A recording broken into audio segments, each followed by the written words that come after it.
Hi guys, Billy back, and this time we're looking at the ZD Toys Iron Man Mark II figure. Now this just arrived about 10 minutes ago. I'm really looking forward to this. I was really impressed by the first release, which was the Mark III, and I have to say I don't think this is going to disappoint. However, here it is. This is based on the Mark II suit from Iron Man 1. You can see the Iron Man 1 logo there. It's also got the Mark II. We've got the arc reactor and a picture of the figure there. However, it does have some spot UV on the eyes, trying to suggest that maybe the eyes light up, but they don't. There's also a nice sort of holographic foil background on there.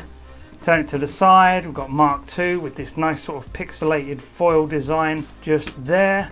On the back we've got Iron Man Mark II, we've got a picture of the figure itself and lots of lovely writing that I cannot read because I'm an uncultured swine. And then we can see at the bottom here you've got the Disney logo, suggesting that this is in actual fact an officially licensed figure, of which it is. And then it's got the ZD Toys logo, really tiny, just tiny one, just inside there around that QR code. And then you've got your barcodes again on the side, Iron Man, more holographic stuff at the top, more holographic stuff at the bottom. And just quickly before we open up, you can see that it has a seam down the middle and it's magnetized, so you can open it up and then it can snap shut with the magnets quite comfortably again, and it looks nice and clean. And then when we open this up, we can see it's actually got this pull out card piece, and whereas the front of it looks like he's all covered up, when you open it up it looks like the chest piece has come off and you can see all the mechanics inside the chest area and a better look at that arc reactor. There's then a little ribbon tab here that you pull off, and then inside you see the figure. And this is probably one of the nicest presented sub £30 figures that I have ever seen. It's even better than any of the Marvel Legends or the Marvel Select stuff. It does have a slight air of quality about it that you wouldn't normally expect, and that is what us collectors like. We do like to see some nice quality with the packaging. And inside you can see you've got a clamshell with the figure inside, and if we pull it out, just behind it we've also got all the accessories, hand and stand that it comes with. Okay, time to unbox it all. And here he is straight out of the packaging, and one of the first problems I've got with it is that the head is a little loose on mine. It's not a big deal, but yeah, I have noticed that it does slip down a little bit. So yeah, it's a bad one. Luckily I've got two of these and I don't think I'm going to have the same problem with the next one, but yeah, this one is a tad loose. However, it's still a really nice looking figure. We can see in the sculpting they've got all the little rivets all around the body, and we can also see that they've got like a clear lens here with some white behind it to make it look very three-dimensional. Okay, now the paintwork is very nice and silver, but it's not very chrome like in the movie. But honestly, that's going to be very difficult to replicate in a toy because chrome is so hard to do and it takes a very long time, and it's almost a very exact science. And if you get it a little bit wrong, it doesn't fully work. So what they've done is they've put a really nice silver on there to try and make it as shiny as possible. Now I have heard some people have been using liquid chrome pens to improve this guy, and that might work when you put it inside the armory.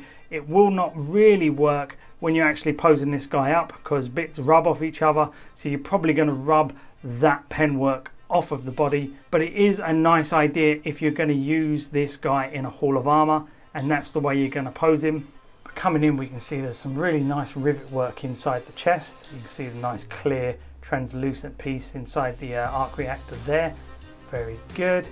And he comes very well sculpted, especially around the back. You'd seem to think that you might forget a few things, but again, it's like the Mark III. All the details are there. They've actually sculpted the machine work inside the joints, which is really nice. The torso is exactly the same, if not extremely similar to the Mark III version.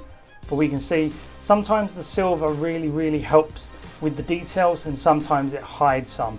Like in this chest area here, it's still very nicely detailed, but it doesn't look as detailed as maybe the Mark III was. But that's mostly because it's such a solid silver all the way through. But you can see all the details, all the sculpting in the legs is really good. Again, the joints on the legs look like the joints of Iron Man. He's got all the little like sculpted pieces down here in the calf. And they've even sculpted in the tread of the boots, and they've even got holes for the fire effects. And while the paint application is not as superb as the Mark III, it is still very nice, and in certain lighting conditions it can reflect quite nicely.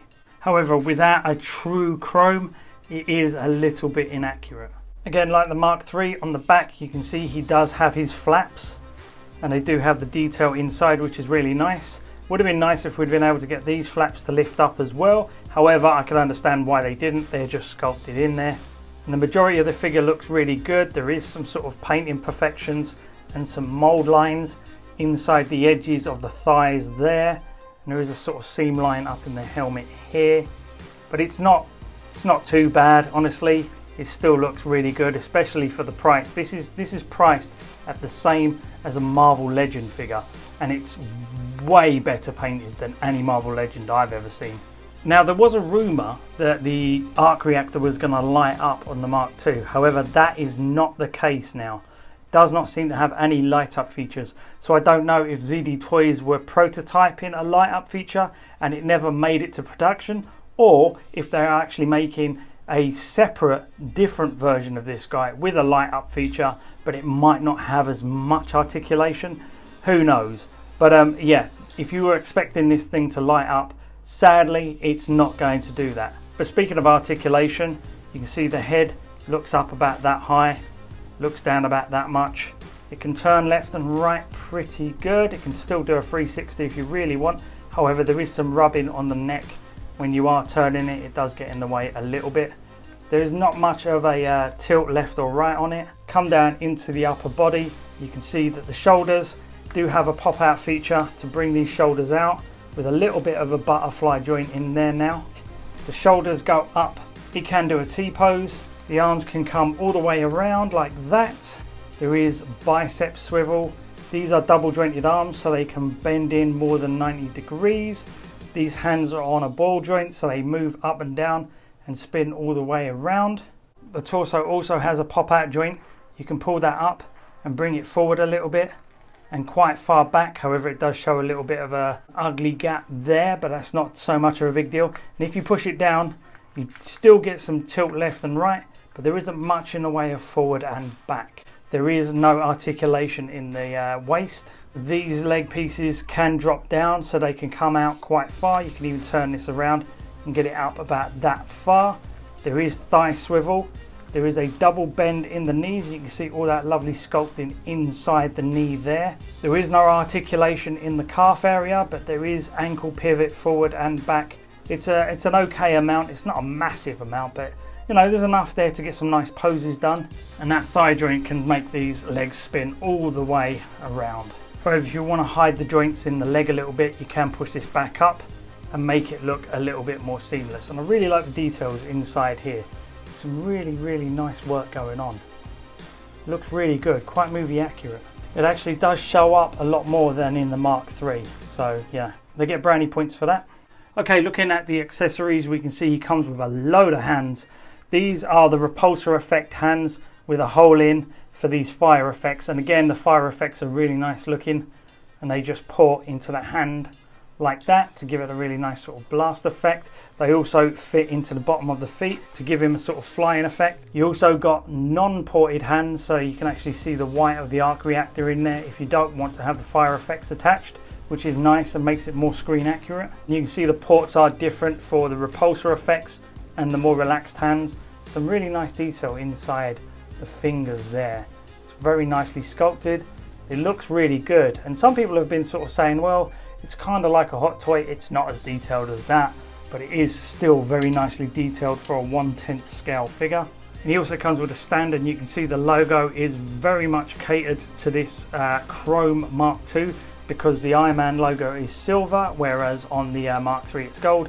He's also got Mark II written on there, whereas on the Mark III it actually says Mark III.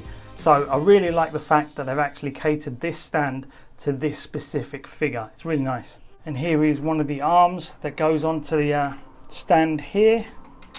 This is the port that fits in like that. This then goes on like this. Voila.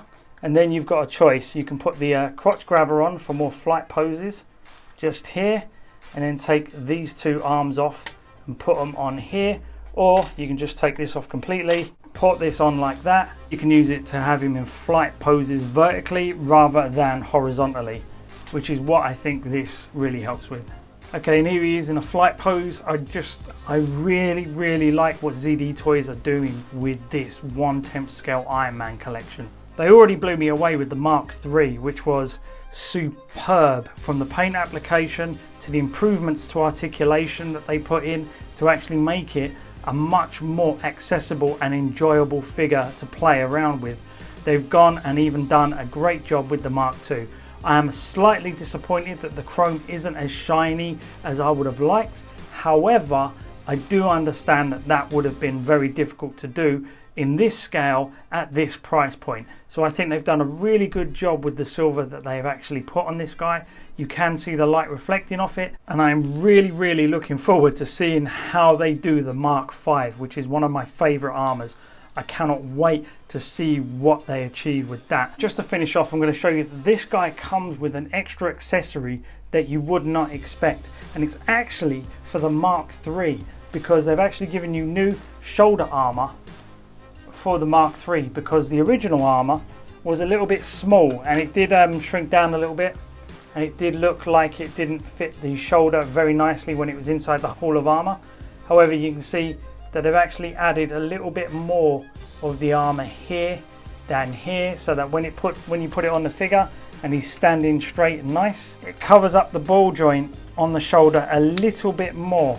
Not a lot, but a little bit more, so that it's a little bit more aesthetically pleasing. And I really like the fact that ZD Toys have gone ahead and included that accessory with this guy, because they noticed there was a minor flaw with the original Mark III release, and they've actually put in pieces with this guy to improve this guy. With the two releases that ZD Toys have done for this Iron Man collection, they have really excelled beyond what I was expecting, and I'm genuinely excited to see more releases. I know they've got the Mark IV coming, and I know they've got the Mark VI coming.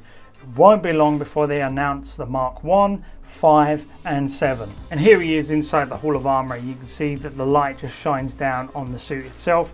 You've got all the nice light up features here. Sorry, it's daylight outside, but you can still get a really nice look at how this figure is going to look on the shelf.